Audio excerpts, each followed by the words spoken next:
181. The Dog and the Shellfish. There was a dog who used to swallow eggs. One day he saw a shellfish.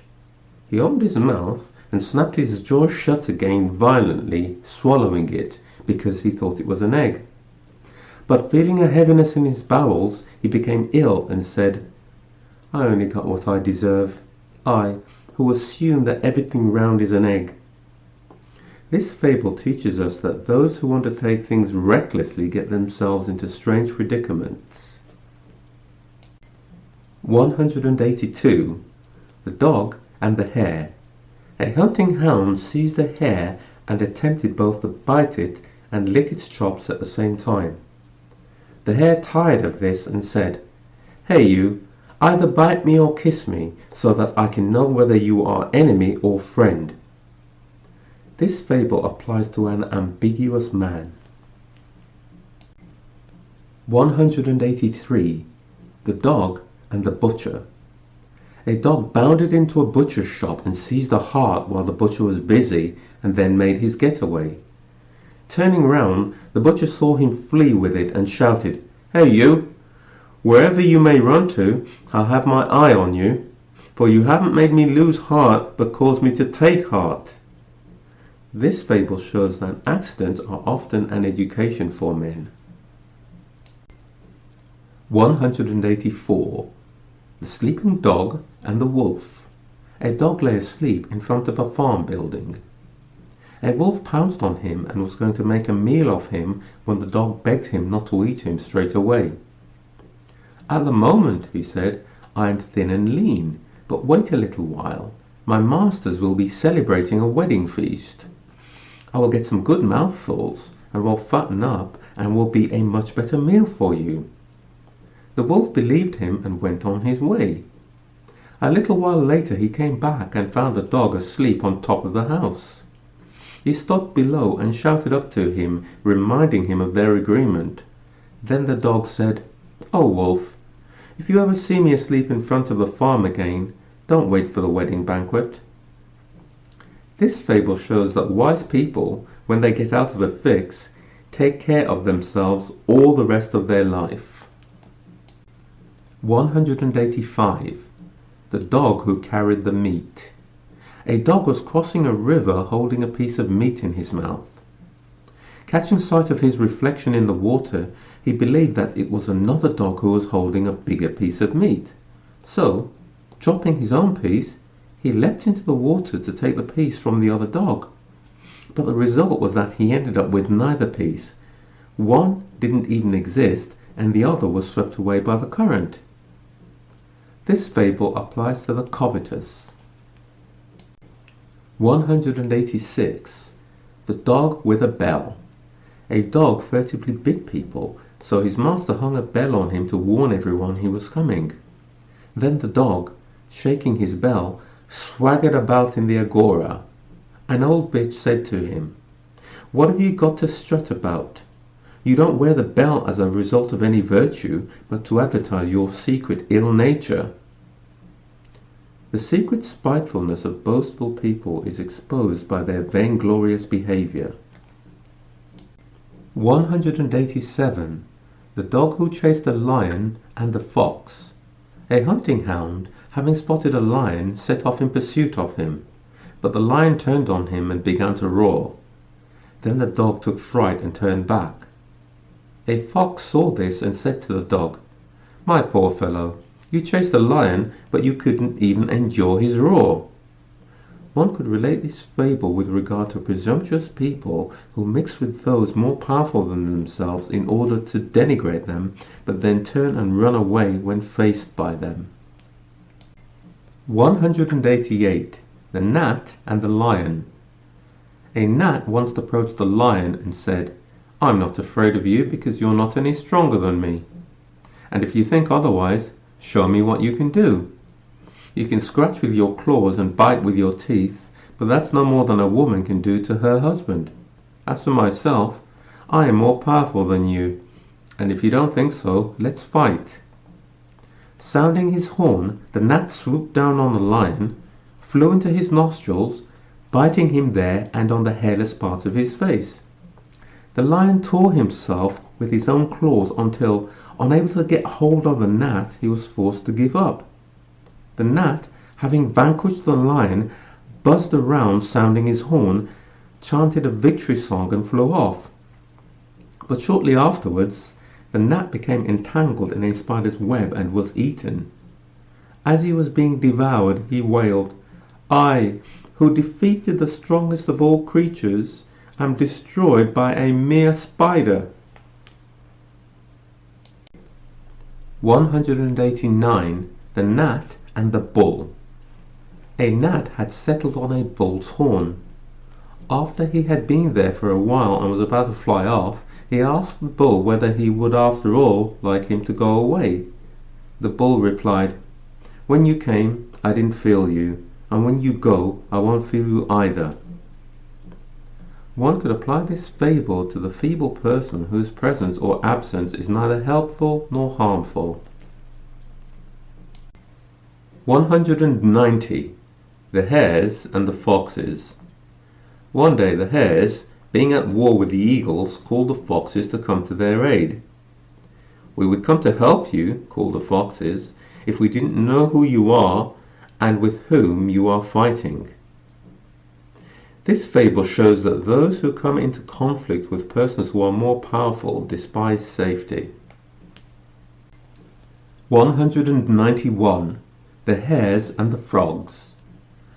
One day the hares had a gathering to moan among themselves about having such a precarious and fearful existence. Were they not, in effect, the prey of men, of dogs, of eagles, and of other animals as well? Would it not be better to perish once and for all than to live in terror? This resolution was taken, and they all dashed at once towards the pond in order to throw themselves in and drown there. But the frogs, who were squatting around the pond, had no sooner heard the noise of the hares running towards them than they leapt into the water. At this, one of the hares, who was in the lead, said, "Stop, comrades! Do not do yourselves harm, for come and see. There are some animals here who are even more fearful than we are." This fable shows that the unfortunate console themselves by seeing people who are worse off than themselves. 192. The Hare and the Fox. The hare, wishing to ingratiate himself with the fox to avoid trouble, said, "I know you are called wily, but I have heard it is really because you know how to while away the hours better than anybody else. Is that so?" "If you have any doubts," replied the fox, "come to my place and I will entertain you to dinner and show you how I pass an evening." The hare followed him home. Once inside, the fox had nothing for dinner but the hare. As it realized its fate, the hare bewailed, "Oh, to learn by such misfortune! For I see that your name truly comes from your wiles." Great misfortunes often happen to the curious who abandon themselves to a clumsy indiscretion. 192.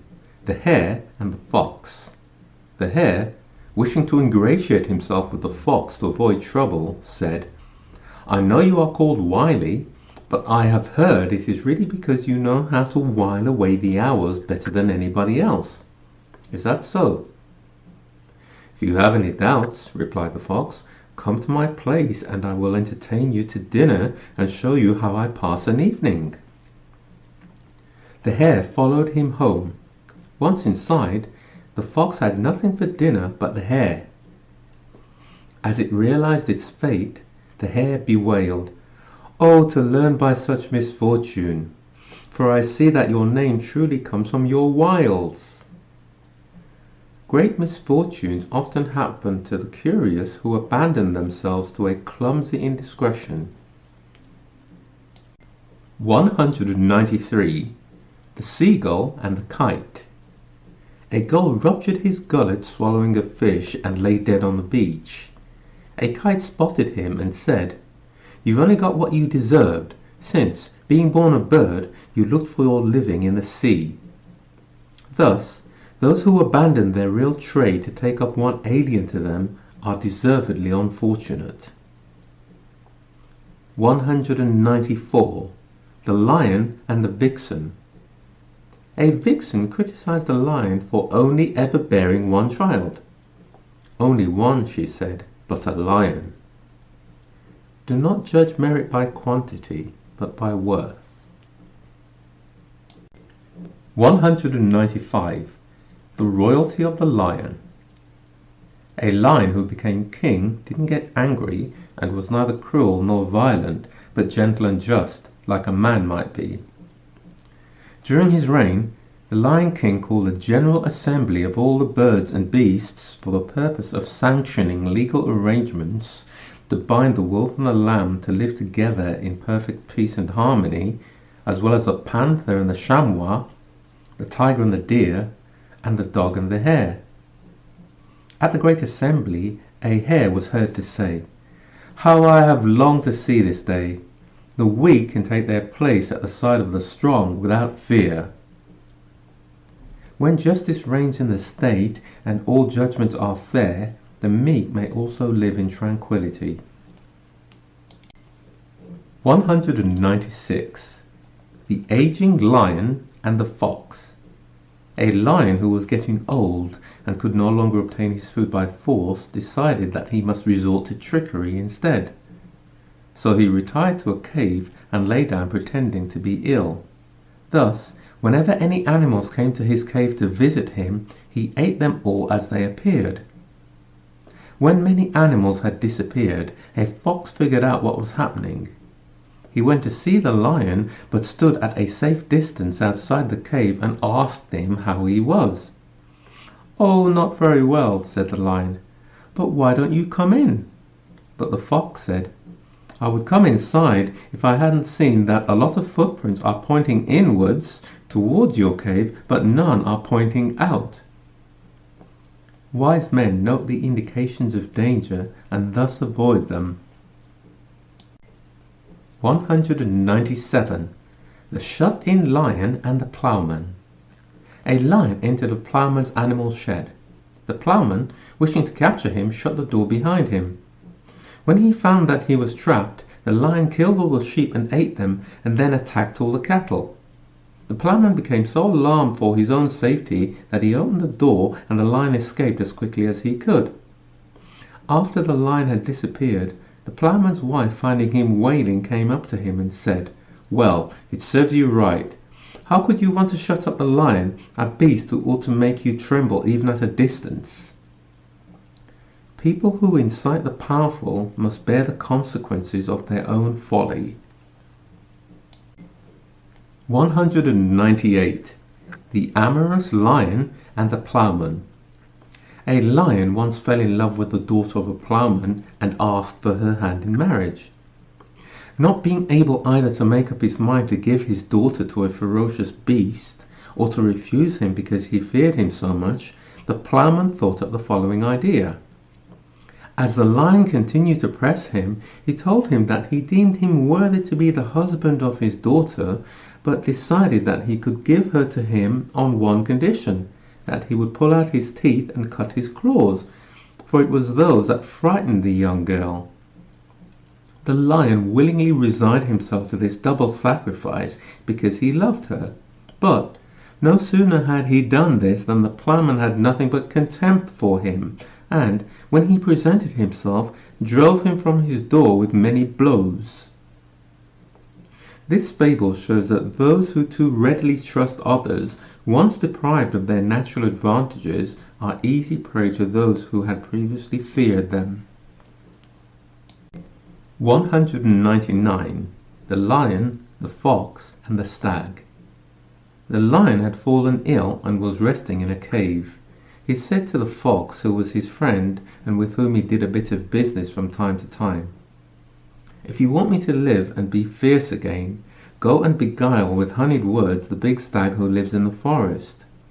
Bring him to me so that I can get my paws on him, for I long to sink my teeth into his entrails and to eat his heart." The fox took himself off into the country and found the stag, who was leaping about in the forest. He approached the stag with a fond air, saluted him respectfully, and said, I come to announce good news. You know that our king, the lion, is my neighbor. He is now very ill and on the point of death. He is demanding to know which animal will reign after him. The wild boar is lacking in all intelligence. The bear is awkward. The panther is irascible. The tiger is boastful. Only the stag is dignified enough to reign, for he is the tallest and longest lived, and, besides, his horn is deadly to snakes.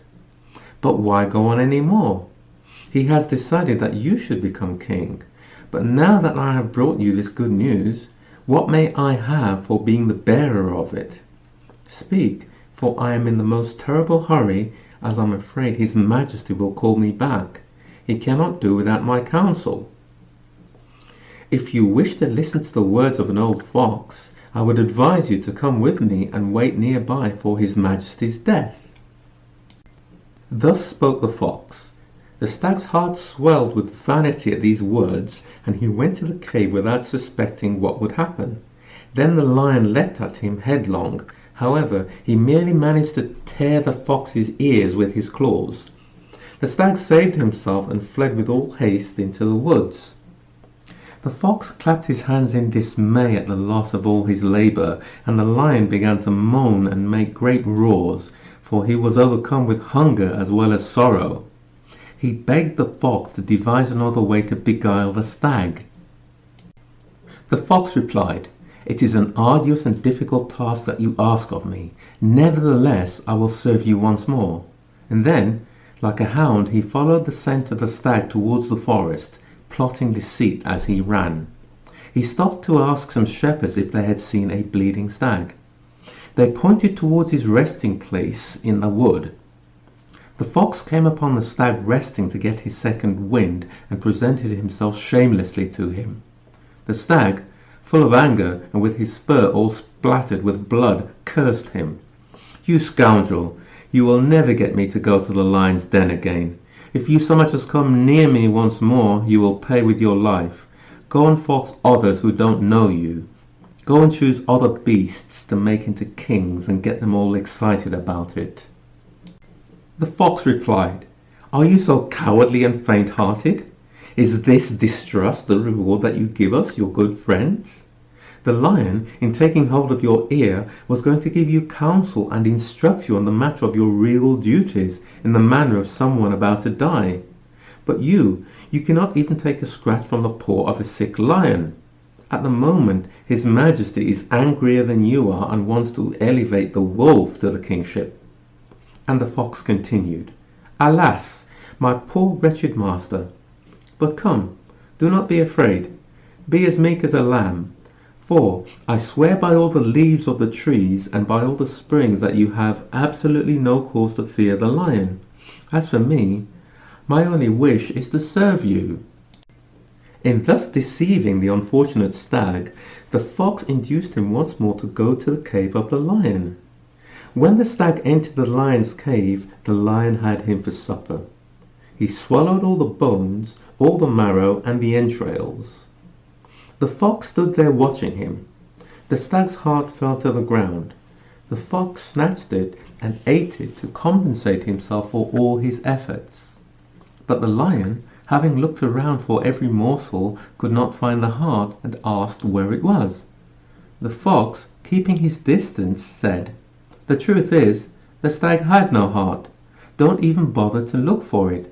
For how could an animal be said to have a heart who has gone twice into a lion's den and encountered the paws of a lion?"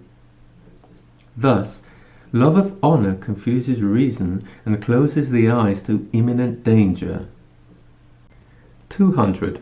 The Lion, the Bear, and the Fox. A lion and a bear, having found the carcass of a fawn, were battling over who should have it. They mauled each other so badly that they lost consciousness and lay half dead. A fox who happened to pass by and saw them lying there unable to move, with a fawn between them, ran into their midst, grabbed the carcass, and escaped with it. The lion and the bear, unable to get up because of the bad state they were in, murmured to each other, "What fools we were! We've gone to all this trouble just for a fox." This fable shows that people have good reason to be annoyed when they see the results of their hard work carried off by chance.